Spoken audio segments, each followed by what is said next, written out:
स्वागत है आप सभी का आपके अपने YouTube चैनल किताज कॉर्नर रजिस्टर्ड कॉमर्स में। आज हम करेंगे 151 से लेके 200 के क्वेश्चंस। ये जो सीरीज़ चली हुई है 50 क्वेश्चन सीरीज़ चली हुई है, तो इसमें आज बारी है 151 से लेके 200 तक के क्वेश्चंस की। करते हैं start. In which activity all profits of a company are not distributed amongst the shareholders as a dividend.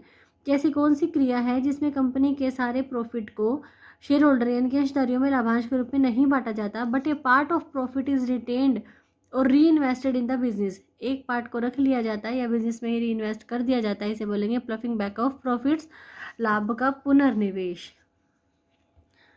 Second है which ratio indicate the firm's capacity to pay long term loans and procure additional loans and informs whether the firm is following the policy of trading on equity. की company को trading on equity वाली policy को follow करना चाहिए कि नहीं करना चाहिए। ऐसा कौन सा रेशियो है फर्म की कैपेसिटी के बारे में बताता है कि फर्म अपने लॉन्ग टर्म डेप्ट को पे कर पाएगी कि नहीं, और ट्रेडिंग ऑन इक्विटी की पॉलिसी को फॉलो कर पाएगी कि नहीं। ये है डेप्ट इक्विटी रेशियो।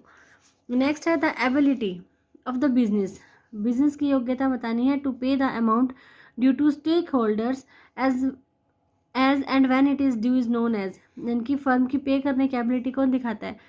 शोधन क्षमता, सोलवेंसी रेशियो जो होते हैं वो बताते हैं। क्या द एबिलिटी, अब कह रहे हैं कि उस एबिलिटी को बोलते क्या है, ये होता है सोलवेंसी, कि फर्म जो है अपने स्टेक होल्डर्स के अमाउंट जो ड्यू हो रही है उसे पे कर पाएगी कि नहीं। नेक्स्ट है while preparing cash flow statement of financial enterprise interest and dividend receive should be classified as. ये होती है हमारी ऑपरेटिंग एक्टिविटी, ये रिकरिंग नेचर में है ये। नेक्स्ट है representation of various factors affecting net profit and capital employed. यानी कि प्रस्तुतिकरण किसका? उन फैक्टर्स का जो नेट प्रॉफिट और कैपिटल एम्प्लॉयड को इफेक्ट करते हैं, कि नेट प्रॉफिट और कैपिटल एम्प्लॉयड को इफेक्ट करने वाले फैक्टर्स का रिप्रेजेंटेशन करना, वो भी एक चार्ट के थ्रू, तो उसे क्या बोलते हैं? DuPont chart.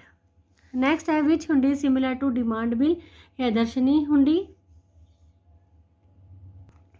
एंड मुद्दती हुंडी इज सिमिलर टू ये टाइम बिल। मुद्दती हुंडी यानी कि ये जो मियाद से रिलेट करती है, मियाद मतलब कि टाइम पीरियड, तो ये टाइम बिल आ जाएगा। और डिमांड बिल दर्शनी हुंडी। यहाँ पे है बिल ऑफ एक्सचेंज के बारे में ट्रू स्टेटमेंट, क्योंकि ये जो क्वेश्चन था, ये क्वेश्चन दो स्टेटमेंट में अलग अलग तरीके से पूछा गया, एक में फॉल्स स्टेटमेंट छाटनी थी और एक में ट्रू स्टेटमेंट छाटनी थी। तो यहाँ पे जो क्वेश्चन था इसमें फॉल्स स्टेटमेंट को छाटना था, तो फॉल्स वाली नहीं लिखी नोट्स में। बिल ऑफ एक्सचेंज के लिए जो ट्रू स्टेटमेंट्स है वो लिख ली गई है। It is done by the creditor, के लेनदार के द्वारा प्रस्तुत किया जाता है। It contains an order to make payments, यानी कि इसमें एक ऑर्डर होता है पेमेंट करने का। और नेक्स्ट है it requires acceptance by the drawee और someone else on his behalf, यानी कि ड्रायर और ड्राई जो दो पक्ष होते हैं, उसमें ड्राई की एक्सेप्टेंस इसमें ज़रूरी होती है, और या फिर उसकी तरफ से किसी ने, यानी कि उसके बिहाफ पे किसी और ने एक्सेप्ट करा हो या फिर ड्राई ने एक्सेप्ट करा हो, तो ये भी एक रिक्वायरमेंट होती है बिल ऑफ एक्सचेंज के अंदर। बिल ऑफ एक्सचेंज के कितने सारे क्वेश्चंस आप देखेंगे कि ग्रेस डेज कितने होते हैं, 3 डेज होते हैं, और न्यूमेरिकल क्वेश्चन पूछ लिया जाता है कि एक बिल इतनी तारीख को लिखा गया तो ये कब मैच्योर होगा, मैच्योरिटी डेट क्या होगी, या फिर इसमें कितने पक्षकार होते हैं, 3 होते हैं। नेक्स्ट है on dissolution of a firm liabilities are transfer to.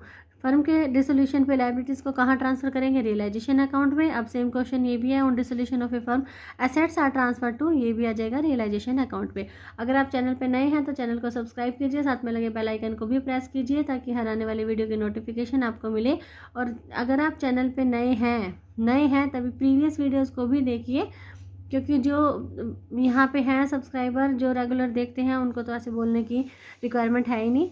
Next है the ratio in which the continuing partner have acquired the share from the retiring और डिसीज पार्टनर। देखिए वो रेशियो बताना है जिसमें जो कंटिन्यूइंग पार्टनर है, यानी कि जो बचे हुए साझेदार हैं, वो क्या करे हैं? हैव एक्वायर्ड द शेयर ले रहे हैं किसका? रिटायरिंग और डिसीज पार्टनर का, तो ये क्या हो जाएगा? Gaining ratio. ठीक है, गेनिंग रेशियो, लाभ प्राप्ति अनुपात। इसमें जो कंटिन्यूइंग पार्टनर है वो रिटायरिंग पार्टनर का शेयर एक्वायर करते हैं। नेक्स्ट है true statement for receipt and payment account. ये कल भी बताया था कि इसमें डेप्रिसिएशन को इंक्लूड नहीं किया जाता। क्यों नहीं किया जाता? क्योंकि ये कैश बेसिस के ऊपर बनाया जाता है, एक्रूअल बेसिस के ऊपर जो तैयार होता है इनकम एंड एक्सपेंडिचर अकाउंट, उसमें डेप्रिसिएशन को इंक्लूड किया जाता है। नेक्स्ट जो क्वेश्चन है, क्वेश्चन ये था कि रियलाइजेशन एक्सपेंसेस को पार्टनर बियर करे और फर्म पेड करे, तो उसके लिए एंट्री क्या होगी। तो देखिए यहाँ पे ये जो हमारा नोट्स है बहुत ही हेल्पफुल होता है। इसमें बियर बाय पेड बाय के 2 कॉलम बनाए गए हैं, bear by firm, bear by partner, paid by firm, paid by partner. तो यहाँ से किसी भी तरह की एंट्री पूछ ले तो फटाफट से उसका आंसर दिया जा सकता है पेपर में। जैसे फर्म अगर बियर करेगी तो रियलाइजेशन अकाउंट को डेबिट करेगी, और अगर पार्टनर बियर करेगा तो पार्टनर्स कैपिटल अकाउंट को डेबिट किया जाएगा।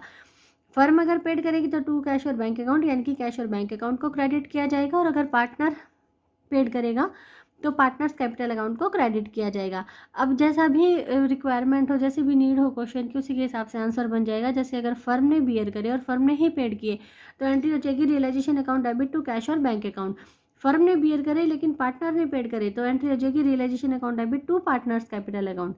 अब अगर पार्टनर बियर करे और फर्म पेड करे तो partners capital account debit to cash और बैंक अकाउंट, और पार्टनर ही बियर करे, पार्टनर ही पेड करे तो इस कंडीशन में नो एंट्री। तो यहाँ जो क्वेश्चन था वो था पार्टनर ने तो बियर करे हैं और फर्म ने पेड करे हैं, तो एंट्री क्या चलेगी, partners capital account debit to cash और बैंक अकाउंट। नेक्स्ट है the dash the monetary effect of a transaction is taken into account in the period in which they are earned rather than in the period in which cash is actually received or paid by the enterprise। ये सीधा सीधा दिख रहा है क्या है, accrual base system, यानी कि इसमें क्या है, मॉनेटरी इफेक्ट हुआ है ट्रांजैक्शन का, यानी कि मनी में ट्रांजैक्शन हुई है और वो अकाउंट में कब लिया गया, जिस पीरियड से वो रिलेट करा था, ना कि जिस पीरियड में उसका कैश रिसीव हुआ है। क्योंकि जिस पीरियड में कैश रिसीव हुआ है उस पीरियड में लिखेंगे तो ये तो कैश बेसिस पर चला गया, लेकिन उन्होंने कहा कि इस बात को ध्यान में रखते हुए किया गया कि वो जिस पीरियड का था ना उस पीरियड के हिसाब से अगर उसको लिखेंगे तो वो एक्रूअल बेस सिस्टम हो जाएगा। 2 ही बेस होते हैं हमारे, कैश बेसिस और एक्रूअल बेसिस।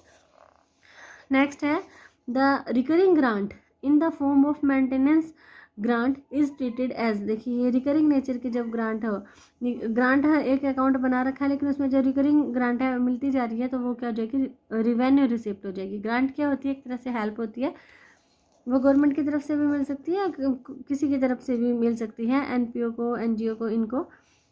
नेक्स्ट है, if the benefit of expenditure extend up to only for 1 accounting period then it is called revenue expenditure. ठीक है, कोई एक्सपेंडिचर हुआ और उसका बेनिफिट बस 1 ही साल तक मिलेगा, 1 ही अकाउंटिंग पीरियड तक मिलेगा, तो ये क्या हो जाएगा, रिवेन्यू एक्सपेंडिचर हो जाएगा। और मोर देन 1 ईयर होता तो ये हमारा कैपिटल एक्सपेंडिचर में आ जाता। नेक्स्ट है after the redemption of debenture DRR account, debenture redemption reserve account is transfer to, कहाँ चला जाएगा इसका बैलेंस, जनरल रिजर्व अकाउंट में।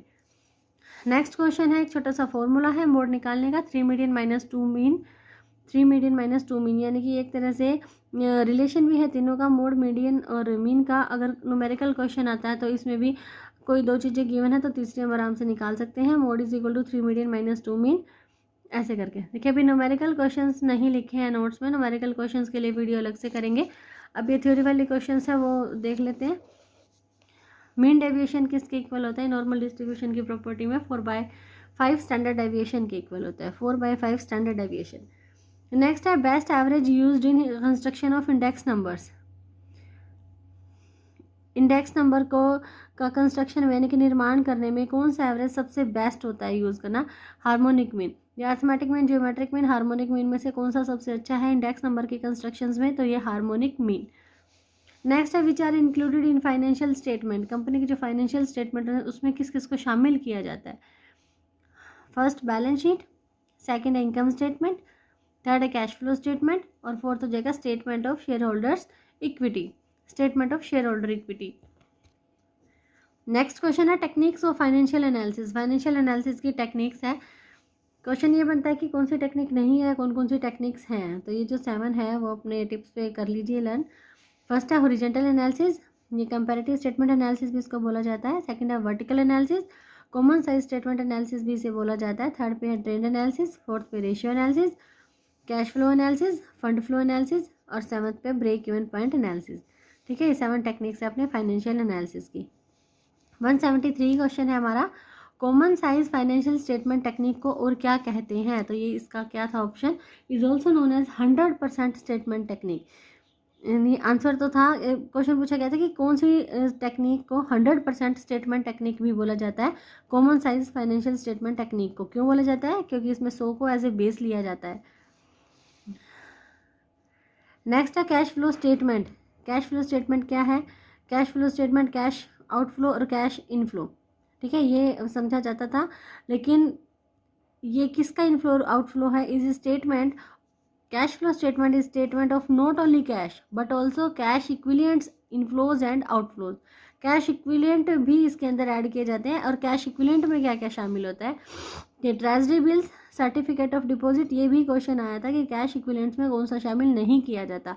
तो treasury bill, certificate of deposit, commercial paper, marketable securities, money market fund, short term government bond, bankers acceptance, ठीक है, ये कुछ ऐसी चीज़ें हैं जो इसमें शामिल की जाती हैं। नेक्स्ट है एक्सिम बैंक। एक्सिम बैंक की full form export import bank. Exim bank का हेड ऑफिस कहाँ पर है? मुंबई में। और इसके मैनेजिंग डायरेक्टर कौन है? हर्षा बंगारी। हर्षा बंगारी। नेक्स्ट है served from India plan is related to. ये किससे करता है रिलेट? एक्सपोर्ट से। Served from India plan is related to export. Next है in India national income is calculated by. National income कौन कैलकुलेट करता है? National income central statistical organisation, ठीक है, केंद्र की सांख्यिकी संगठन, केंद्रीय सांख्यिकी संगठन जो है, सेंट्रल स्टैटिस्टिकल ऑर्गेनाइजेशन जो है वो नेशनल इनकम को कैलकुलेट करने का काम करती है। नेक्स्ट क्वेश्चन रिपीटेड है। नेशनल इनकम का मतलब क्या होता है? NNP at FC, net national product at factor cost. Next है पर्ट। पर्ट की फुल फॉर्म क्या है? Programme evaluation and review technique. Programme evaluation and review technique. CPM critical path method. Next है persons who become a partner in the firm. ऐसे साझेदार partner who become a partner in the firm, ऐसे साझेदार जो firm में partner बन जाते हैं बाय एग्रीमेंट, सहमति से। इन्वेस्ट कैपिटल इन्वेस्ट करते हैं but never takes active part in the conduct of business of the firm is called. Firm का जो बिजनेस है उसके संचालन में वो कोई एक्टिव पार्टिसिपेशन नहीं करते, सिर्फ अपनी कैपिटल को ही वो इन्वेस्ट करते हैं। तो वो कौन से पार्टनर होते हैं? उन्हें बोला जाता है डोरमेंट, इनएक्टिव और स्लीपिंग पार्टनर। तो ये सारे तीनों नाम याद रखना, डोरमेंट, इनएक्टिव और स्लीपिंग पार्टनर। नेक्स्ट है dash defines the relationship between A company and outsiders. अगर बोलते कंपनी एंड मेंबर्स तो भी क्या आ जाएगा हमारा? Memorandum of association. नेक्स्ट है अपनी definition. Management is the art of getting things done through people by Harold Koontz. Next भी डेफिनेशन है। Management is the delivery of standard of living to society. Management is the delivery of standard of living to society, यानी कि management क्या है? Society को standard of living delivered करना। ये marketing में आता है। पॉल मजूर ने दी थी ये। नेक्स्ट है planning function of management is performed by. किसके द्वारा की जाती है प्लानिंग? तीन अपने मैनेजमेंट के लेवल हैं, टॉप मैनेजमेंट, मिडिल मैनेजमेंट और ये लो लेवल मैनेजमेंट। तो यहाँ पे जो प्लानिंग फंक्शन है वो सबसे ऊपर टॉप मैनेजमेंट पे किया जाता है। नेक्स्ट है Black Scholes hypothesis is related to. Black Scholes परिकल्पना किससे संबंधित है? न्यूट्रलिटी ऑफ डिविडेंड पॉलिसी से, लाभांश नीति की उदासीनता से। न्यूट्रलिटी ऑफ डिविडेंड पॉलिसी से कौन रिलेट करता है? Black Scholes hypothesis. नेक्स्ट है the cost of preference share capital is not adjusted for taxes because. देखो टैक्सेस के लिए इसकी प्रेफरेंस शेयर कैपिटल की कॉस्ट को एडजस्ट नहीं किया जाता। क्यों? Because it is not a charge against profit but an appropriation of profit, ठीक है। ये जो प्रेफरेंस शेयर कैपिटल की जो कॉस्ट है वो क्या होती है? अप्रोप्रिएशन ऑफ प्रॉफिट होती है, ना कि चार्ज। चार्ज ऑफ प्रॉफिट क्या होता है? Interest on debenture. नेक्स्ट है the yield to maturity, YTM की फुल फॉर्म भी पूछी जा सकती है। यील्ड टू मैच्योरिटी इनकी परिपक्वता मूल्य जो है वो is a measure of A bonds rate of return that considered. इसको क्या बॉन्ड की रेट ऑफ रिटर्न के रूप में इसको माना जाता है यील्ड टू मैच्योरिटी को। अब इसमें क्या क्या शामिल होता है? इसमें होता है both interest income and any capital gain और लॉस। इनकी जो यील्ड टू मैच्योरिटी है, ये जो मैच्योरिटी होने पर जो इनकम है उससे किसको देखा जाता है? इंटरेस्ट इनकम जो ब्याज के रूप में आई हो रही है उसको भी, एंड एनी कैपिटल गेन और लॉस, क्या पूंजीगत लाभ और हानि दोनों को ही, इंटरेस्ट इनकम को भी और कैपिटल गेन और लॉस दोनों को यील्ड टू मैच्योरिटी के अंदर शामिल किया जाता है। नेक्स्ट है the net present value of a financial decision can be defined as. Net present value किसके इक्वल होता है? Difference between the present value of cash inflows and the present value of cash outflows. कि present value of cash inflows minus present value of cash outflows क्या हो जाएगा? ये net present value of a financial decision can be defined as. Next है the T distribution और T test is used when. अब देखिए important question है कि टी टेस्ट जो है वो कहाँ पे ये लागू किया जाता है, कहाँ पे उपयोगी होता है, जहाँ पे सैम्पल साइज है ना 30 और लेस हो, यानी कि जो फिगर है वो 30 है और 30 और 30 से कम हो, एंड द पॉपुलेशन का जो स्टैंडर्ड डेविएशन है, क्या सैम्पल का साइज हो 30 और लेस हो और जो पॉपुलेशन है उसका स्टैंडर्ड डेविएशन इज अननोन, पता ही ना हो, वहाँ पे यूज़ करेंगे टी टेस्ट। नेक्स्ट है with reference to banking. Banking के रेफरेंस में IMPS का मतलब क्या होता है? IMPS immediate payment service. Immediate IM जो है वो इमीडिएट से लिया गया है, immediate payment service. Immediate payment service IMPS की फुल फॉर्म हो जाएगी। नेक्स्ट है the dash refer to the cash which banks have to maintain with the RBI। बैंकों को RBI के पास जो कैश रखना पड़ता है as a certain percentage of their demand and time liability, उसे क्या बोलते हैं? कि बैंक जो RBI के पास कैश का 1% रखती है उसे क्या बोलते हैं? कैश रिजर्व रेशो, CRR की फुल फॉर्म पूछ ली जाए तो कैश रिजर्व रेशो। नेक्स्ट है who headed the NABARD's regional office. NABARD की फुल फॉर्म क्या हो जाएगी? National bank for agriculture and rural development. National bank for agriculture and rural development. तो इसका हेड जो है वो कौन होता है? Chief general manager, CGM, chief general manager. Chief general manager कौन है? नाबार्ड का हेड। और एट प्रेजेंट कौन है chief general manager of NABARD? T Ramesh. और कब से है ये? 9 मई 2022 से है। नेक्स्ट नाबार्ड की full form national bank for agriculture and rural development. Next है विच मिनिस्ट्री कंट्रोल नाबार्ड। कौन सी मिनिस्ट्री है जो नाबार्ड को कंट्रोल करती है? यह आ जाएगी RBI। नेक्स्ट है ओल्ड नेम ऑफ नाबार्ड। सारे ही इंपॉर्टेंट क्वेश्चन है कि नाबार्ड का जो पुराना नाम है वो क्या है? Agriculture refinance and development corporation. Agriculture refinance and development corporation. Agriculture refinance and development corporation. Next है नाबार्ड जो है वो अस्तित्व में कब आया? 12 जुलाई 1982 को। 12 जुलाई 1982, 12 जुलाई 1982। तो ये थे आज के 50 क्वेश्चन। मिलेंगे नेक्स्ट वीडियो में। Till then bye bye.